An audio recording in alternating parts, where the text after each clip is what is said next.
Hey, this is Danko Jones, and you can check out our show on Art Concert. Well, when Lemmy hands you a drink or asks you if you want to partake in whatever it is he's doing, you do it.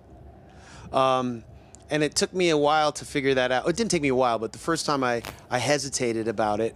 But now, if he ever does that, I will do it. So we were in Holland in 2008. We were playing Tilburg, which is where they hold the Roadburn Festival every year.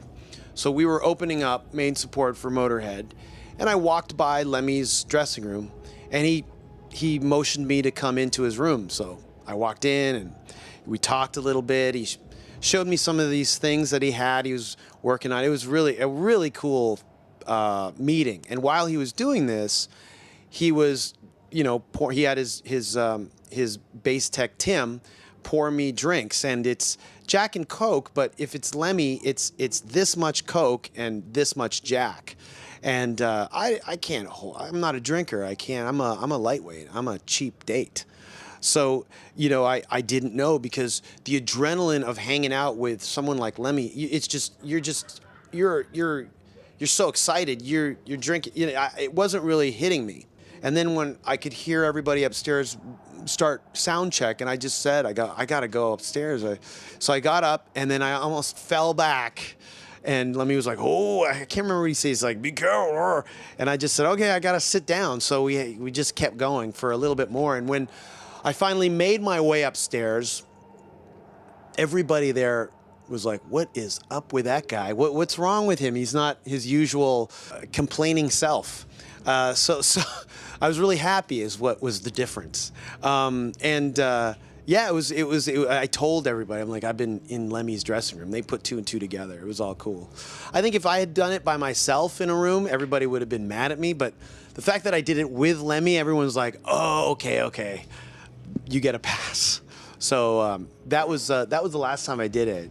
Well, there's a song off the new album called Getting Into Drugs, and it's a tongue-in-cheek thing about a guy who may or may not be me, who discovers drugs later in life and just loves it. Didn't know it was like this.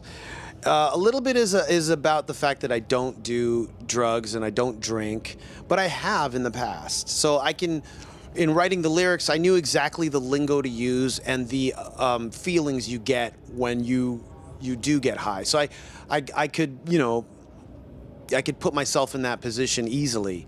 However, it is based on a recent event. I did smoke a joint recently, and then I got my mom called me, and then that freaked me out, and then so that inspired the source of what that song's about. Doing all the columns and the podcasts, it might seem on the outside to be like I'm working nonstop, but really it is something that I do in my leisure time.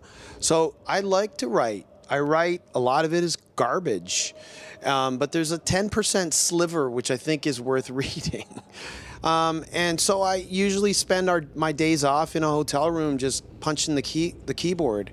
And the podcasts are another way to keep me busy on the road when I'm on tour. So these are things that have two-pronged, effects, that it keeps me occupied on the road when there's a lot of downtime and nothing to do. And I actually enjoy it. And there was one time we were playing in Holland, and Billy Gibbons from ZZ Top watched our show, and I never saw him. And when we walked off stage, everyone was just freaking out, going, did you see him? Did you see him? I'm like, who? Billy Gibbons, who's my favorite guitar player of all time. ZZ Top is one of my favorite bands, top 5, top 10 favorite bands of all time. And he watched us play, and if I'd seen that, I don't know how I would have reacted. My knees would have probably buckled. So, and then later that day, we ended up hanging out in his dressing room, and that's cool. That was a fun day. So you still get starstruck. That's nice. Oh, absolutely. Yeah, absolutely. For sure. Thank you so much. No problem. Thanks a lot. That was a good interview.